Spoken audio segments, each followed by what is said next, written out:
dia gravíssimo, o dia em que Estados Unidos e Israel assumem o roubo de terras palestinas, a limpeza étnica e toda a justificação final, a solução final para o genocídio, né? O mundo é governado pelo terror, pelos terroristas. Um momento em que caíram todas as máscaras, né? Quer dizer, os Estados Unidos da América, país da liberdade, líderes do mundo livre, assumem que eles são um Estado terrorista, genocida, e que defende, na verdade, o roubo de terras, o extermínio, a limpeza étnica, né? Como todos têm falado, né? Então foi um momento de verdade, né? Na verdade, Zé, em que o imperialismo se revela tal qual ele é.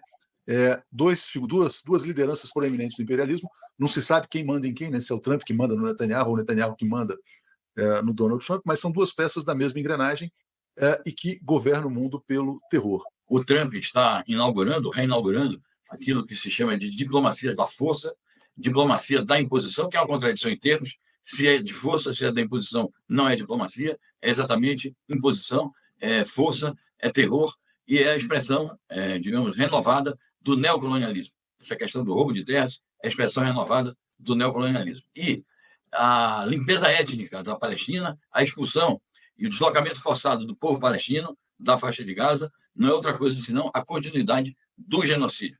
Então, o encontro entre o Trump e o Netanyahu era tido como um encontro para promover a continuidade do cessar-fogo e pavimentar ainda mais o caminho da paz, se transformou no seu contrário, se transformou na continuidade do genocídio. Eu quero destacar que esse encontro foi presidido por uma ideia força, que é a ideia da aliança indissolúvel, do apoio incondicional dos Estados Unidos aos crimes de Israel e, portanto, uma aliança de inimigos do povo palestino, dos povos árabes e de todos os povos do Oriente Médio.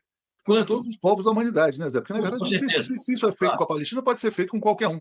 Né? Eles podem chegar e dizer aqui, olha, os brasileiros não têm mais o direito de ocupar o Espírito Santo, por exemplo. Sim, sem dúvida. É o que ele falou em relação à Groenlândia, falou em relação ao Panamá, falou em relação ao próprio Canadá, que é um país tido como amigo deles. Agora, sobre a reação mundial.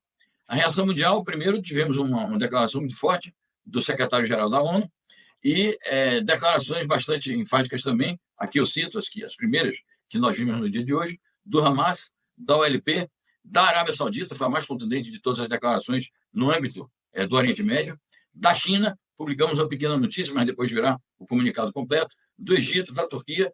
O Reino Unido fez uma declaração não tanto condenando o Trump, mas dizendo que reafirma a defesa dos dois Estados.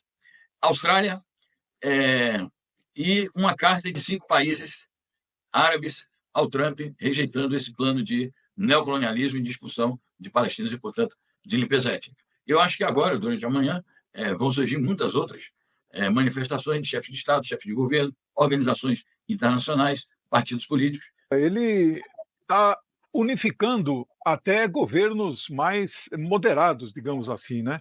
A declaração do príncipe herdeiro da Arábia Saudita que não haverá normalização de relações diplomáticas com Israel sem um Estado palestino é uma forma de dizer, olha, nós não queremos nada com vocês porque o projeto de vocês é o projeto, né, de opressão, de colonização, né, de limpeza étnica da Palestina. Os governantes da Arábia Saudita são governantes moderadíssimos, né? São pró-Estados Unidos, sempre foram. A Arábia Saudita é uma base militar estadunidense, o país inteiro a Aramco é praticamente dominada pelos Estados Unidos. A produção de petróleo deles é totalmente, quase que voltada para os interesses dos Estados Unidos, né? Então, é o máximo que você consegue arrancar de um príncipe herdeiro desse. Você vê que ele não nega a existência de Israel, diferente do Irã. O Irã fala, nós não reconhecemos, eles não usam até a palavra Israel, eles põem entre aspas, ou então usam o termo entidade sionista. Né? Então, eles são muito duríssimos. Né? A Arábia Saudita, não. No entanto, o Trump está prestando um serviço, quando fala que o bolsonarismo no Brasil é o maior cabo eleitoral do presidente Lula, né? O Trump está prestando um serviço, digamos, ele está unificando todos os países árabes, né, em solidariedade absoluta aos palestinos. Não tenha dúvida que Egito e Jordânia nunca foram totalmente solidários aos palestinos, etc. Mas agora, não pelos seus governos, mas pelos seus povos, o povo egípcio e o povo jordaniano, é impossível esses governos se sucumbirem aí aos ditames imperialistas e dizerem que vão aceitar, então, a transferência populacional. O que espantou o mundo, ninguém imaginaria que naquela coletiva O Trump, de forma intempestiva, ele tem dado essas declarações. Eu não imagino que ele consulte ninguém ali da sua assessoria para dar uma declaração dessa. Ele diz que os Estados Unidos vão assumir a administração de Gaza. Né?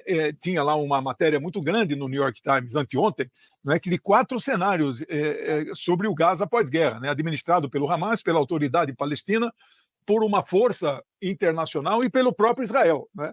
Todas essas 4 opções estavam na mesa. Aí o Trump vem e diz: não, essa força internacional serei eu. Os Estados Unidos vão assumir a administração de Gaza, mas para quê? Para passar o trator nesses escombros que nós estamos vendo nessa foto, fazer uma limpeza e transformar nisso. Ele usou o termo de Riviera, que é uma região na França de balneário caríssima, que a burguesia vai lá então para tomar o seu sol. Né? Então veja o projeto dele de limpeza étnica, de deslocar, e quando ele fala deslocar os 2 milhões de pessoas que restaram vivas em Gaza, né, ele anuncia para, no máximo, em 4 semanas, né, a decisão sobre a Cisjordânia, que é o que restou, evidentemente. Na Cisjordânia tem aí 5 milhões, 6 milhões de palestinos. Né?